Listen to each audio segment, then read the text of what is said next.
Somebody please help my baby! Keisha's scream tore through the fluorescent-lit emergency room, her voice cracking with desperation as she clutched Malik against her chest.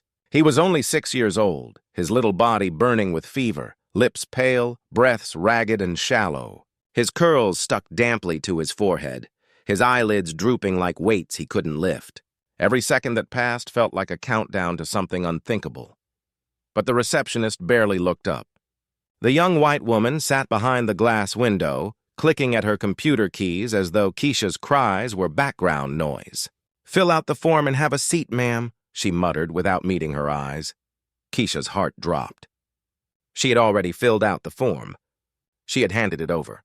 She had begged quietly, then louder, then screamed. Her son's body was convulsing in her arms, and still the woman refused to see the emergency. Then the glass door swung open and in came a white family of 4. A mother holding a child with a scraped knee, a father with his arm around her shoulders. They looked tired but calm, not frantic, not collapsing. Before Keisha could blink, the receptionist's head shot up, her face softening. "Oh, come right this way. We'll get you in." Nurses appeared as if from nowhere, guiding them past Keisha, past Malik, through the heavy double doors into safety. Keisha felt the air leave her lungs. Her arms tightened around Malik's small body. He whimpered, barely conscious now, his tiny hand twitching against her blouse. She rocked him gently, whispering through tears, "Stay with me, baby. Please, just stay." The waiting room fell silent, every eye pretending not to see. Some glanced for a second before quickly looking away, guilty but mute. No one stood up. No one spoke. Until a man sitting in the corner shifted. He was Latino, middle-aged, with a rough bandage around his left hand. His eyes had been fixed on Keisha since she walked in, and now his jaw tightened. Slowly, almost reluctantly, he pulled his phone from his pocket. His thumb hovered before pressing record. "This ain't right," he whispered, pointing the lens toward Keisha's desperation, the receptionist's indifference, the injustice unfolding in real time. The buzzing lights above flickered, the sterile hum of the hospital machines filling the silence. Keisha pressed Malik closer, rocking back and forth. "Please," she pleaded again, her voice softer now, nearly broken. The receptionist finally looked up, annoyed at the persistence. Her words came sharp, flat, like glass cutting through the air. "Ma'am, you'll have to wait your turn." "Others need help too." Keisha's heart snapped. Her mouth opened, but no words came. Her throat burned, her body shook, and for a moment she thought she might collapse to the floor. She wanted to scream, to leap over the counter, to tear the door open with her own hands, but she couldn't. Malik's weight in her arms was the only anchor keeping her upright. And then he went still. The world stopped. His arm slid limply from her grip, his head falling back against her chest. Keisha's scream ripped through the room, raw and primal, shaking everyone out of their silent complicity. "No, Malik!" "Please, no, baby, wake up." She shook him desperately, pressing her cheek against his mouth, searching for a breath. Her body shook as if she could will life back into him. The Latino man jumped to his feet, voice booming across the room. "This child is dying, and you're doing nothing!"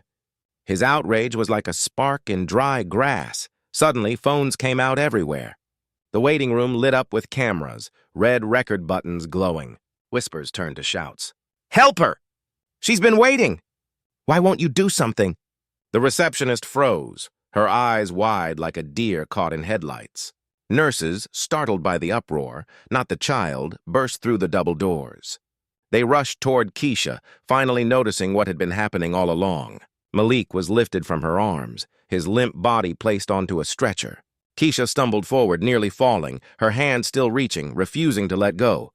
"Ma'am, you need to stay back," a nurse barked, but Keisha shoved through, her voice shaking. "That's my baby! Don't you tell me to stay back!" The cameras followed, recording everything.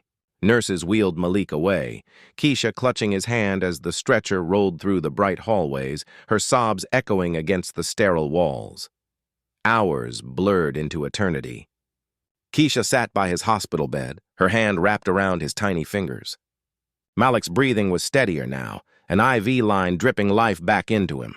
She stroked his curls gently, whispering prayers through tears. Relief and exhaustion washed over her in waves, but beneath it all, a storm of rage churned. Outside the room, chaos erupted. The video had gone live. The Latino man's recording spread across social media like wildfire. Millions watched Keisha's pleas ignored. Millions saw Malik limp in her arms while a receptionist scrolled indifferently. The hashtags trended within hours. Help Malik, Black Lives Matter, hospital neglect. Reporters crowded the entrance.